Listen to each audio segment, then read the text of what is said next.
All she wanted was to quietly purchase a pair of fitting shoes, yet her biggest fear materialized. Do we stock a double-wide shoe? The clerk dismissed her embarrassment, openly mocking her man-sized feet. When she attempted to shop for clothes, the manager suggested she order online, claiming the store simply didn't carry her size. She frequently examined her reflection, wrestling with deep insecurity about her physique. Channeling this anxiety into fuel, she threw herself into a rigorous fitness regimen, but she pushed her limits too hard.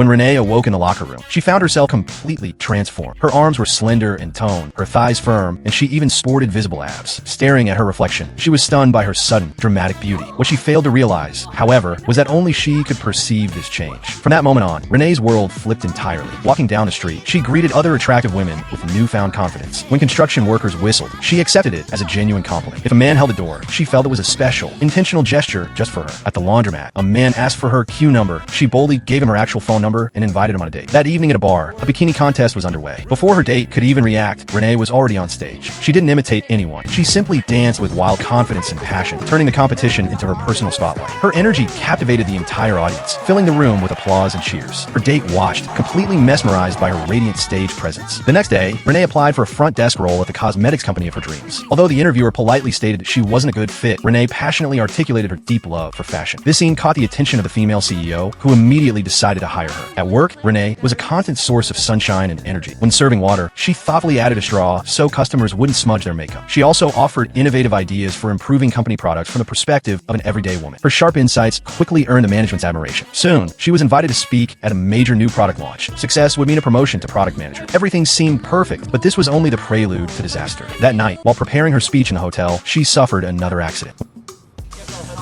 When she awoke on the floor, the person staring back from a mirror was her old self again. The crippling, familiar insecurity instantly returned. Unable to face this reality, Renee booked a flight home in the middle of the night, ignoring calls from her boss. Desperate to recapture her beauty, she raced back to the same gym. She pedaled frantically, but no matter how hard she tried, the miracle never returned. On the day of the event, Renee still found the courage to show up. She displayed two photos, one of her as the confident, shining front desk staffer, and one of her as the insecure, heavier customer service representative. However, upon turning around and catching the audience's whispers, she realized the two images were surprisingly similar. In that instant, Renee finally understood. Her true transformation wasn't about her appearance, but about shattering her internal self-doubt. She told the crowd not to let anyone's words erode their confidence, nor allow arbitrary standards to define their beauty. True strength, she declared, was having the courage to be yourself, real, confident, and brave, because that is your most beautiful version.